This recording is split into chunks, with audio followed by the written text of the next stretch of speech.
בכל דור ודור חייב אדם לראות את עצמו כאילו הוא יצא, כאילו הוא יצא.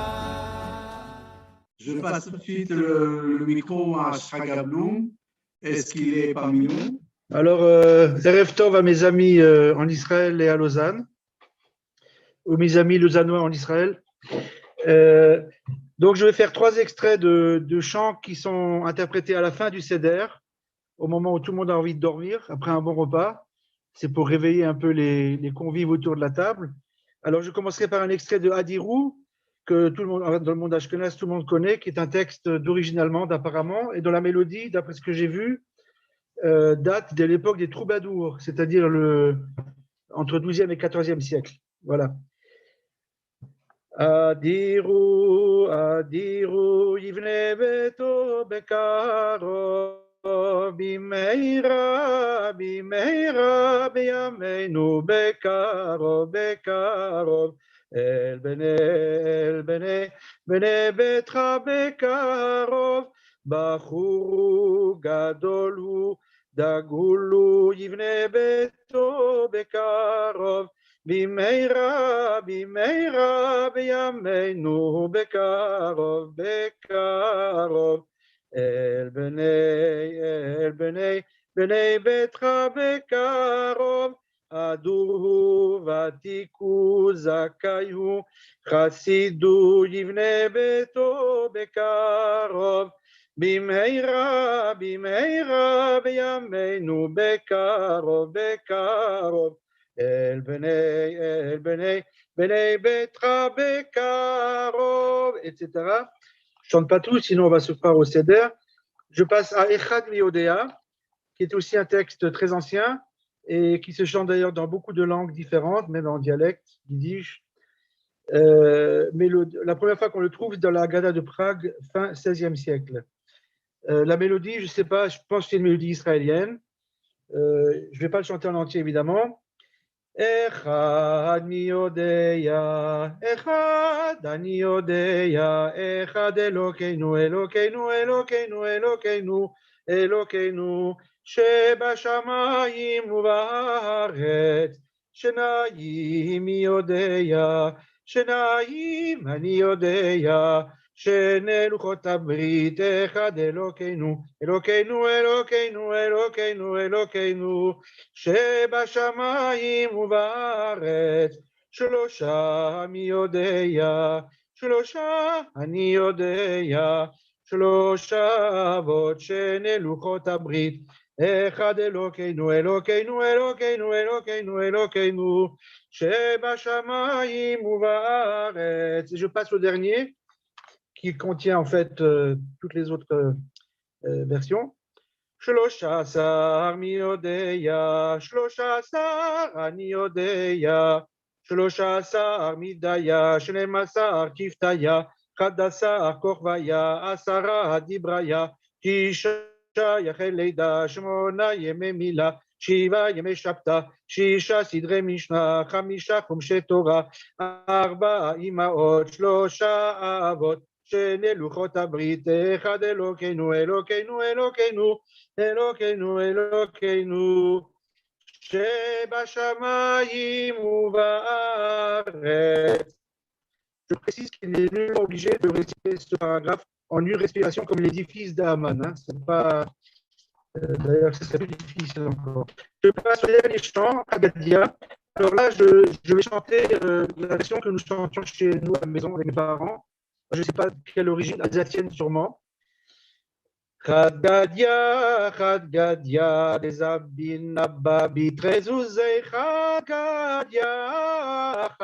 גדיה, והשון רב ואחד גדיה, דזבין נבא בתרזוזי חד גדיה, והתחל בה ונשר לשונרה, דאחד גדיה, דזבין נבא בתרזוזי חד גדיה. J'arrive à la fin. ואתה הקדוש ברוך הוא ושחט למלאך המוות, ושחט לשוחט ושחט לתורה, ושתה למיה בחרבה לנורה, ושרף חטא דאיכה לכלבה, דנשה לשונחה, דאכלה לגדיה, וזבין הבבית וזוזי חדיה, חדיה. Voilà, j'espère que c'était Basséder. Donc, nous, chez nous, à la maison, on a l'habitude de rajouter des bruits d'animaux. Enfin, on essaie de faire des petits bruits comme ça pour agrémenter la fin du Seder. Voilà, merci beaucoup et Chag Sameach à tout le monde. Allô? Merci beaucoup. Toda Rabba Shraga. Rav Morali, ton micro. On reprend la suite. Oui, voilà. Est-ce que vous m'entendez maintenant? Oui. Merci beaucoup, Shraga, Chag Sameach. Et on continue un petit peu, on est un tout petit peu plus sur le temps, on a enchaîné pour recevoir tout de suite le Rav Shmuel Elican, qui va nous parler de la ficomane, ses usages et ses secrets. Alors, c'est une figure qui nous est connue, puisqu'on a habité Lausanne en même temps, on a été à un moment donné à Lausanne, et c'est avec plaisir que nous t'écoutons ce soir. Merci beaucoup pour l'invitation et bravo pour toute l'organisation. Je vais essayer de parler avec vous ce soir de l'afikoman. Premièrement, d'essayer de comprendre ce que ce terme veut dire. C'est un terme un peu bizarre, afikoman, d'où ça vient, quel est le sens que ce terme a, comment nos sages l'ont interprété, et qu'est-ce que ça vient faire dans le Seder, son rôle, sa place, et un usage particulier qu'on retrouve dans la halacha, un usage qui est rapporté par un des grands maîtres talmudistes au début de l'époque des Acharonim, le Maharshal, Rabbi Shlomo Luria, qui était en famille avec le Réma, Rabbi Moshe Isserles, qui a écrit son fameux commentaire sur le Shulchan Aruch. Alors le Maharshal ramène un usage particulier et on va voir tout cela. Donc commençons par le début. Donc pour commencer, pour parler de la afikoman, nous lisons dans la Mishnah. La Mishnah nous dit une chose intéressante, elle nous dit « En maftirin achar apesach afikoman ». Cette Mishnah-là, elle-même, on la lit dans le Seder, on la lit lorsque le Chacham pose sa question et il dit quelles sont les lois et on lui enseigne jusqu'à cette Mishnah-là « En maftirin achar apesach afikoman ». Il ne faut pas finir le repas, il ne faut pas manger de dessert. Maftirin, ce mot, la maftirin, est assez particulier, on le reconnaît, c'est le même terme que haftara, et on ne prend pas de dessert après le Korban Pessah, après le sacrifice pascal, de l'agneau pascal, on ne prend pas de dessert, l'afikoman. Bon, alors qu'est-ce que c'est cet afikoman? C'est un terme particulier, il va falloir essayer de le comprendre.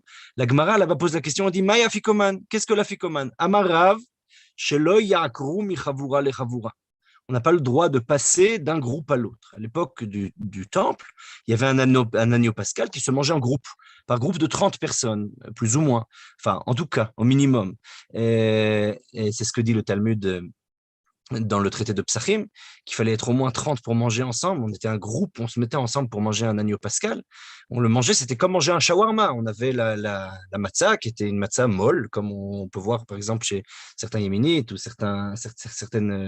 c'est pas comme les crackers qu'on a aujourd'hui qu'on appelle matzah. À l'époque, c'était des matzahs molles. Et cette matzah molle, ça se mangeait comme un shawarma. On mangeait le maror. Le maror, c'était donc de la laitue ou enfin une verdure qu'on mangeait avec la viande, le sacrifice, l'agneau pascal, et c'était ça qu'on mangeait, et selon Hillel, on faisait le korer, on mangeait le shawarma ensemble, selon les autres, il fallait les manger l'un côté de l'autre, bon d'accord, mais qu'est-ce que cet afikoman? Nous dit Rav que ne passe pas d'une chavura à une chavura, c'est-à-dire, une fois qu'on a fini de manger, on n'a pas le droit d'aller vers un autre groupe. La Gemara continue, il nous dit Shmuel amar kegon ordilaili veguzalia le abba. Shmuel, il dit, ah non, c'est comme si on mangeait des desserts différents. C'est-à-dire que non seulement il est interdit de passer d'un groupe à l'autre, mais même dans le groupe lui-même, on n'a pas le droit de manger quoi que ce soit après avoir mangé le Korban Pessah. C'est pas simplement ne pas passer d'un groupe à l'autre, mais c'est vraiment de pas, une fois qu'on a le goût du Korban Pessah, on a le goût du sacrifice de l'agneau pascal dans sa bouche, qui est mangé une fois qu'on est rassasié. On a dû manger ça avant. On a dû manger avant cela le sacrifice de Chagiga, donc on est déjà bien rassasié, on a mangé un bon repas, on a dit le Hallel sur cet agneau pascal, on est joyeux, on a dit toute la Haggadah. La ficomane, selon cela, ça veut dire on n'a pas le droit de sortir pour manger autre chose, pour manger des desserts. Ordilai, c'est des sortes de champignons que les gens mangeaient pour le dessert. Et il y en a un qui dit, moi, chez moi, pour le dessert, on mangeait ordilai li, on mangeait des petits champignons, et c'est ce qu'on mangeait pour le dessert. Et gozalia, il y en a d'autres chez qui on mangeait pour le dessert des petits oiseaux, de la viande tendre comme ça, comme un coquelet. Alors ils voulaient finir le dessert avec ça. Chez nous, on avait pour usage de finir le repas avec un petit coquelet comme ça, un petit oiseau qu'on allait mettre sur le grill. Ben non, ça, on peut pas le faire. Et il y a un troisième avis qui est rapporté dans la Gemara, dans le Talmud, qui nous dit que Rav Hanina bar Shila ve Rabbi Yochanan Amar, dans le Masoret Hashas, c'est marqué Amrou, c'est au pluriel, donc Rabbi Hanina bar Shila et Rabbi Yochanan nous disent Kegon Tmarim, Klayot ve Gozim. Donc, il ne s'agit pas simplement de choses qui soient consistantes, même des petits encas, des petits casse-croûtes comme ça, comme des dattes, des noix, etc. On n'a pas le droit de manger cela en dessert. Bon, alors la grande question qui se pose, c'est quel est le dilemme ici et que veut dire le mot afikoman. Donc, on a ici une Mishnah assez étonnante qui nous dit que une fois que Pessah, on a mangé le sacrifice de l'agneau pascal, on n'a pas le droit de manger quoi que ce soit d'autre. La première explication du Talmud, c'est même pas lié au fait de manger, c'est lié au fait de passer d'un endroit à l'autre. Alors, il faut essayer de comprendre pourquoi le fait de passer d'un endroit à l'autre, il serait lié à l'interdit ou au dessert, au fait il y aurait un problème avec ça. Il faudrait dire un enseignement particulier. La ficomane, c'est ça, c'est ne pas passer d'un endroit à l'autre. Pour essayer de comprendre ça, il y a, je pense, une seule personne qui a réussi vraiment à donner un sens à ça. Et la personne qui a réussi à donner un sens à ça, c'était le Rav professeur Shaul Lieberman. Il était un disciple du Rav Kook et le neveu du Chazon Ish, et il écrit la chose suivante. Il a un livre qui s'appelle Sur les sources grecques et l'hellénisme dans le Talmud, et il dit que dans la culture grecque, il y avait quelque chose de particulier. Il dit, lorsque l'heure du dessert arrivait, on avait ce qu'on appelait epikomazein. Epikomazein, c'était le fait de vouloir continuer la fête encore plus loin. De la même manière qu'on connaît ça à Purim, où les gens, ils ont fini leur mishté, ils vont aller chez le voisin pour voir s'il n'a pas encore un autre mishté, et essayer de continuer la joie ailleurs. On va d'un endroit à l'autre, on vagabonde d'une porte à l'autre, et les gens continuaient la fête, et ils allaient les uns chez les autres, et chaque fois, la bande s'agrandissait. C'était un peu, chacun, il ramenait ses amis, et ensuite, les amis se joignaient, et ensuite, on allait chacun chez le voisin, tu viens avec nous, viens, on va voir ce qui se passe chez lui, et ensuite, une fois qu'on est arrivé chez lui, on boit, on mange encore, et ensuite on passe au suivant. Et il dit, la Mishnah vient nous dire, En maftirin achara Pesach, une fois qu'on a fini le Korban Pesach, on n'a pas cette haftara, on n'a pas cette continuation, on n'a pas cette fin de l'afikoman, de l'épikomon. L'épikomon, c'est l'épikomazein, donc cette fête grecque qu'il y avait. Et il dit, c'est ça l'explication du Talmud de Babylone, également le Talmud de Jérusalem, qui dit Shelo yeomed michavura zo venichnas lechavura acheret, qui ne rentre pas d'un groupe vers l'autre. Et le Talmud de Jérusalem dit qu'il s'agit de minei zemer. Il s'agit de chants liturgiques. On n'a pas le droit de passer d'un chant à un autre. Et donc, en fait, le concept même de l'afikoman vient nous montrer le sens profond de la fête de Pessah, puisque c'est ce qu'on répond au fils Racham, au fils intelligent. On lui enseigne toutes les lois de Pessah jusqu'à cette Mishnah-là pour lui dire le sens important de Pessah, c'est la famille. On ne fait pas comme dans les fêtes, dans les ordalies ou dans les fêtes grecques, l'épikomazein, on va passer l'un chez l'autre, on va faire la fête. Non, on a fini de manger, on reste à la maison. C'est ça le sens profond de ce premier avis, de l'avis de Rav. L'avis de Shmuel, quant à lui, est différent. L'avis de Shmuel, il dit non. Il s'agit de quelque chose qui est lié à la bouche. Il ne s'agit pas simplement de passer d'un endroit à l'autre. Ce n'est pas quelque chose qui est de l'ordre du corps et du mouvement. C'est quelque chose qui est lié à la bouche. C'est quelque chose qui est lié à la nourriture. Et en fait, il s'agit de savoir comment on finit un repas. Est-ce qu'on est capable de finir un repas en simplement profitant de ce qu'on a déjà eu, ou alors est-ce qu'il faut encore une autre viande, encore un petit coquelet, encore une petite viande, ou encore un petit champignon qui va donner un peu de goût? Est-ce qu'on est capable de profiter de ce qu'on a, d'être dans l'instant présent, de faire ce qu'on appelle de la pleine conscience. Avec le Korban Pessah, on est vraiment dans la prise de conscience du sacrifice pascal, ou alors est-ce qu'on est en train de rechercher des plaisirs ailleurs? On est en train de... Et à ce propos-là, les maîtres qui suivent vont encore plus loin en disant, oui, il ne s'agit même pas simplement de champignons, mais il s'agit même de choses qui vont donner un goût sucré, comme des klayot ve'egozim, c'est-à-dire des dattes, ou alors des noix et des noisettes. Donc en fait, c'était les bonbons de l'époque. Il n'y avait pas de bonbons à l'époque. La Mishnah par elle-même, et on voit ça aussi dans le Talmud, dans le même chapitre, nous dit que c'est ce qu'on donnait aux enfants le soir du Seder, c'est-à-dire des dattes et des noix et des noisettes pour les laisser réveiller. Il s'agissait de choses qui vont essayer de nous mettre en éveil. Ils vont encore plus loin en disant, c'est pas simplement apprendre à être dans le moment présent, c'est apprendre à profiter de la chose, à la vivre de manière profonde.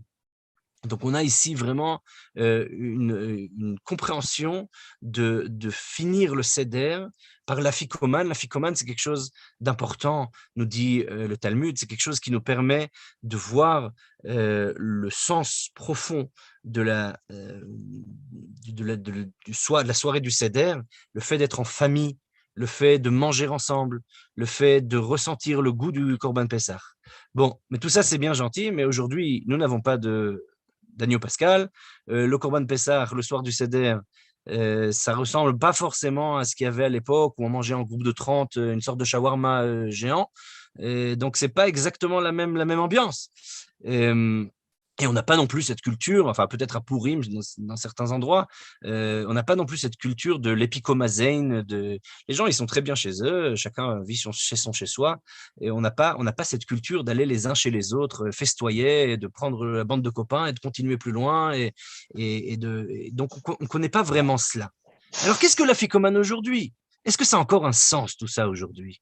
Est-ce qu'il s'agissait de manger après le Korban Pessah, après le sacrifice de l'agneau pascal? Donc, est-ce que ça a encore un sens, tout ça? Aujourd'hui, ce qu'on mange comme afikoman, c'est de la matzah. On prend la matzah pour se rappeler de ça. Non seulement on la prend, mais en plus on la cache, on fait toutes sortes de choses bizarres. On va la cacher, on fait une sorte de jeu pour les enfants. Ensuite, on leur promet des cadeaux. Bon, c'est quand même assez bizarre, non? Ça vous semble pas étrange, cette histoire? C'est très loin de ce que nous disent nos sages. Pour comprendre ça, je pense qu'il faut comprendre de ce mot-là de maftirin. Ça veut dire quoi, maftirin? Maftirin, l'hypater, le maftir. Le mot maftirin, en réalité, il veut dire qu'il est lié à ces mouvements-là. Quand on dit maftirin, ça veut dire aniftar mechavero, quelqu'un qui s'éloigne de son ami. C'est une fin. C'est une fin. Toutes les bonnes choses ont une fin. C'est difficile de mettre une fin aux choses. Et quand on est niftarim mina seouda, quelqu'un qui décède, il est niftar. Ouais, le fait même de se détacher, c'est un détachement du monde, c'est un détachement. Pour pouvoir vraiment chanter le Hallel, pour pouvoir se détacher du monde, il faut passer par ce stade-là qui est l'afikoman. En maftirin achara pesach afikoman. Après le Pessah, après le Korban Pessah, si on le vit vraiment, si on a vraiment vécu le Seder de manière existentielle, on a vécu le Seder de manière vivante, alors on n'a pas besoin d'autre chose. On veut vraiment vivre les choses, on veut vraiment être là.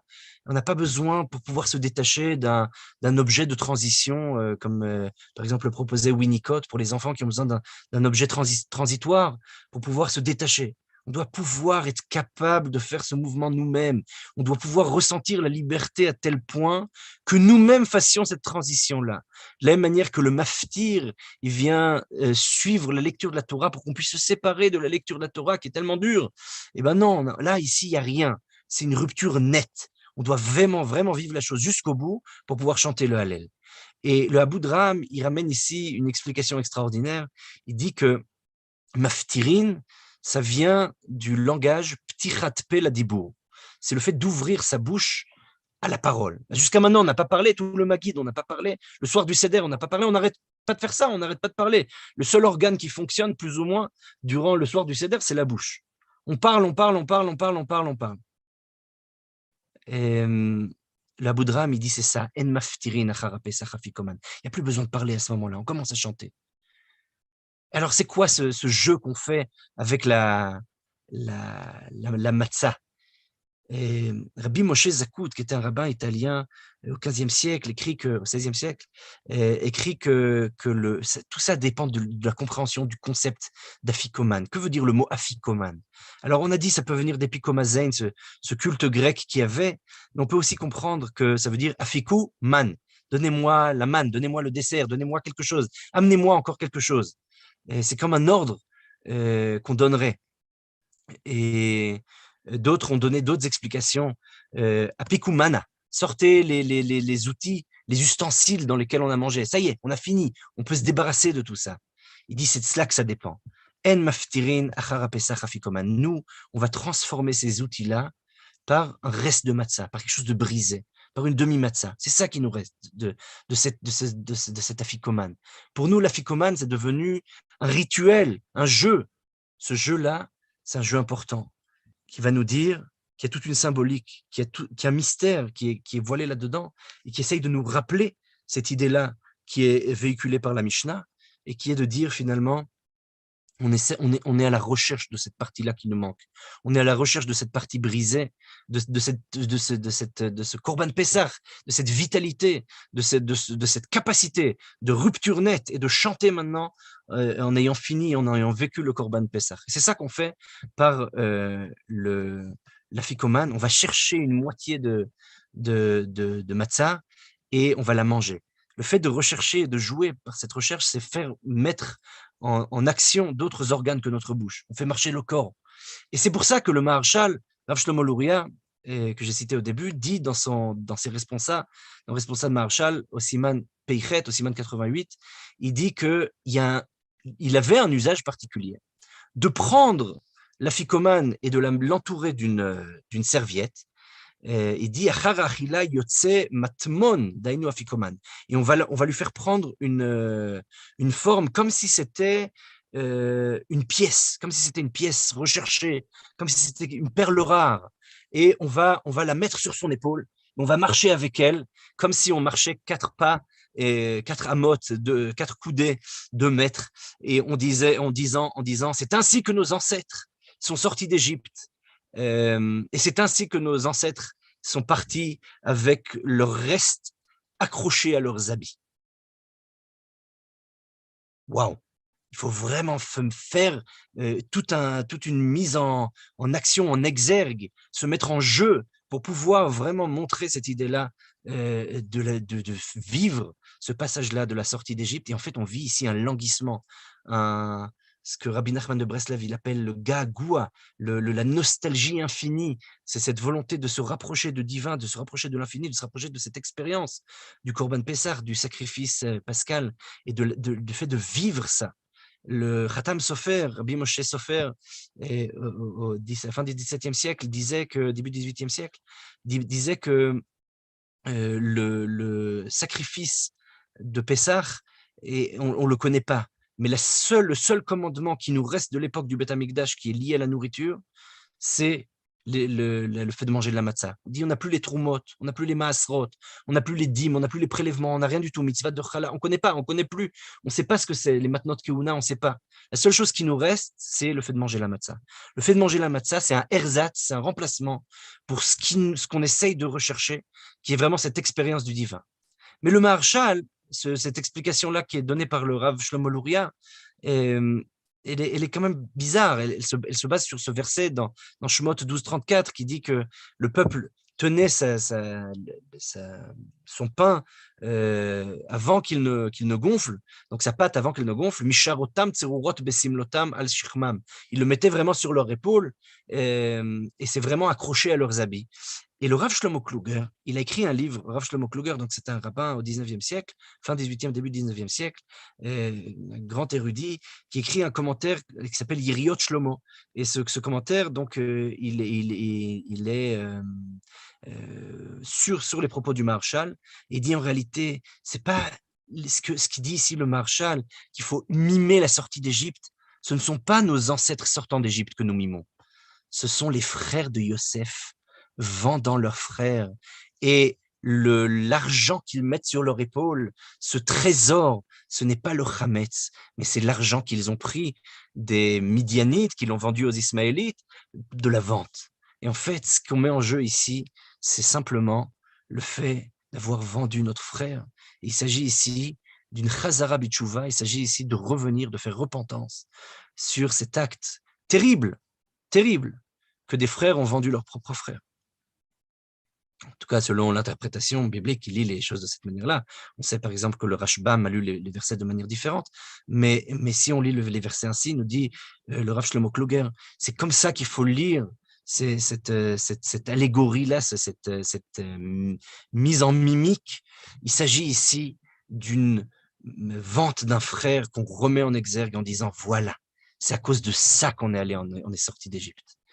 Il nous dit le Rav Shlomo Kluger, pour pouvoir sortir d'Égypte, pour pouvoir vraiment comprendre ce concept d'afikoman, pour pouvoir comprendre qu'à l'époque, on avait cette rupture incroyable entre le moment de la manger du Korban Pessah et la capacité de chanter, qui était une suite logique, il y avait comme une suite qui s'insérait, nous dit le Rav Shlomo Kluger, c'est en fait le moment de prise de conscience de l'autre comme un visage, de l'autre comme un sujet, et de l'autre qui n'est pas un objet. Et c'est à ce moment-là, effectivement, qu'on peut voir la matzah comme un trésor et faire ressortir le trésor qui est en elle. La matzah, l'expérience du Korban Pessah qui nous manque tellement et à laquelle nous nous languissons, nous dit le Rav Shlomo Kluger, c'est simplement le fait de voir l'autre comme un sujet et non comme un objet. Le fait de pouvoir revivre ensemble cette expérience de la Chavura. Nous ne savons pas ce qu'est la ficomane, nous ne savons pas ce qu'est ce passage d'un groupe à l'autre et cette énergie vitale tellement grande. Mais ce qui nous reste, c'est le fait de vivre ce moment-là comme un moment de famille, un moment familial et qui est très important. Et donc, voilà le secret qui se cache derrière les différents usages de la ficomane. Rav Shmuel, un grand merci. Je sais que l'heure est tardive et donc ce n'est pas évident ni pour vous ni pour nous. En tout cas, c'était important de vous écouter.